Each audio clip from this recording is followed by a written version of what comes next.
নমস্কার বন্ধুরা, আমার চ্যানেলে আপনাদের স্বাগত। তো প্রতিদিনের মতো আজকেও একটা নতুন ধরনের ভিডিও নিয়ে এসেছি। আজ বানাবো পাঞ্জাবি স্টাইলে ভেন্ডি ফ্রাই। এটা গরম ভাত বা রুটি পরোটার সাথে খেতে দারুণ লাগে। তো চলুন দেখে নেওয়া যাক আমি কিভাবে এই ভেন্ডি ফ্রাই রেসিপিটা তৈরি করি।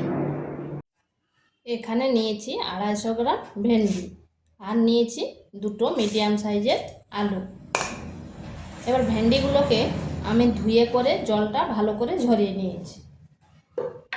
এরপর এগুলোকে কেটে নেব।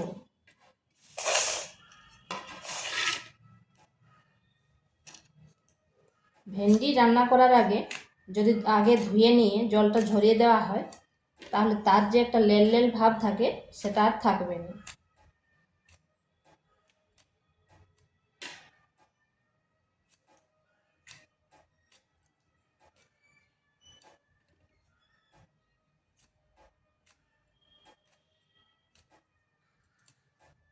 এইভাবে একটু লম্বা লম্বা করে কেটে নিচ্ছি। ভেন্ডিগুলোকে এইভাবে কেটে নিয়েছি।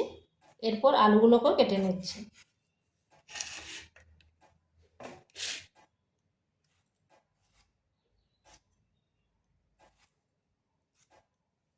আলুগুলোকে এইভাবে কাটছি, একটু লম্বা ডুমো ডুমো,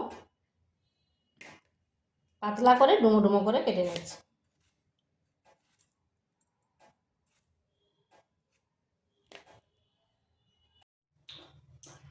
এখানে কড়াই বসিয়েছি, দিয়ে দিচ্ছি তেল।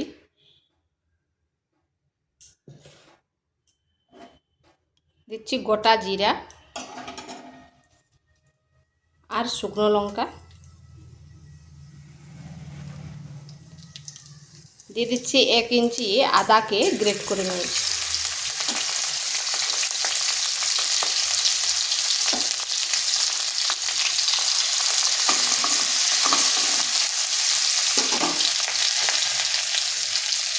কেটে রাখা আলুগুলো দিয়ে দিচ্ছি।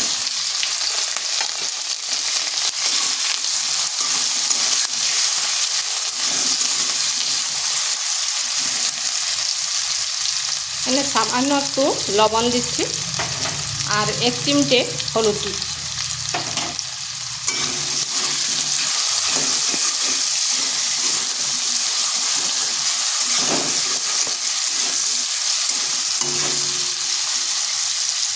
আঁচটা মিডিয়াম আঁচে রেখে ঢাকা দিয়ে আলুটাকে 2-3 মিনিট রেখে দিচ্ছি।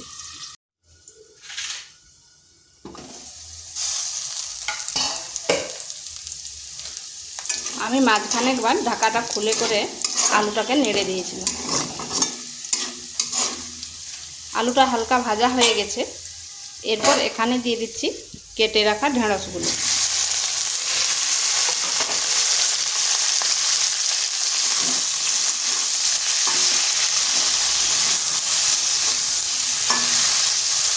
আঁচটা মিডিয়াম টু স্লো আঁচে করে বেশ কিছুক্ষণ এইভাবে ঢেঁড়সগুলো নেড়ে নিতে হবে।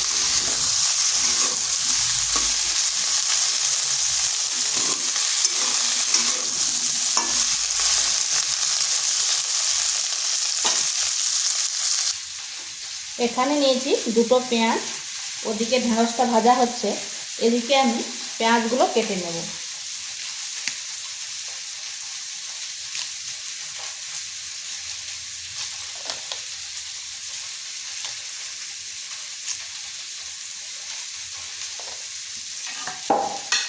এইভাবে পেঁয়াজগুলো কেটে নিয়েছি। এরপর এই উপরের যে অংশটা এইভাবে প্রতিটা খোলস ছাড়িয়ে নেব। ওই জন্য একটু পেঁয়াজটা বড় বড় করে কাটলাম।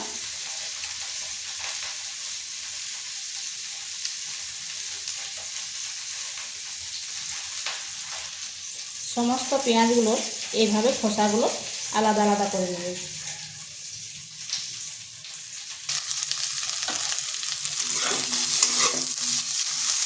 ঢেঁড়সগুলোর কালারটাও হালকা চেঞ্জ হয়ে গেছে। এরপর এখানে দিয়ে দিচ্ছি পরিমাণ মতো লবণ। লবণটা একটু বুঝে সুঝে দেবেন, যেহেতু আলুই দেওয়া ছিল। দিয়ে দিলাম হলুদ।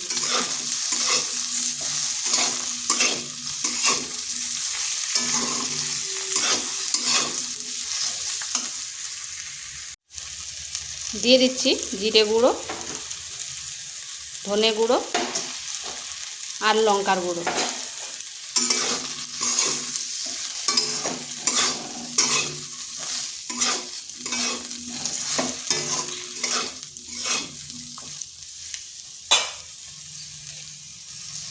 দিচ্ছি কেটে রাখা পেঁয়াজগুলো।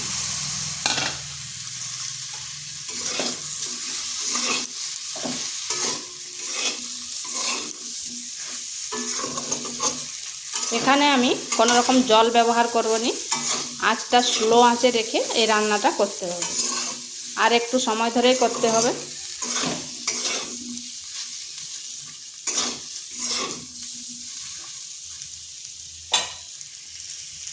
আঁচটা একেবারে স্লো করে এরপর ঢাকা দিয়ে আবার 2 থেকে 3 মিনিট রেখে দিচ্ছি। যেহেতু জল দেবনি তাই ঢাকা দিয়ে রান্নাটা করতে হবে।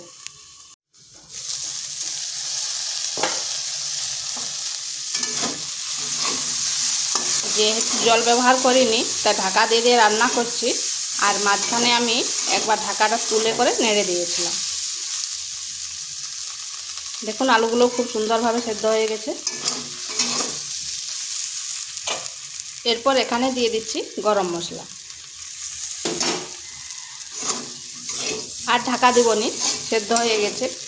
এবার গরম মশলা দেওয়ার পর 2 থেকে 3 মিনিট স্লো আঁচে এইভাবে রান্না করে নিচ্ছি।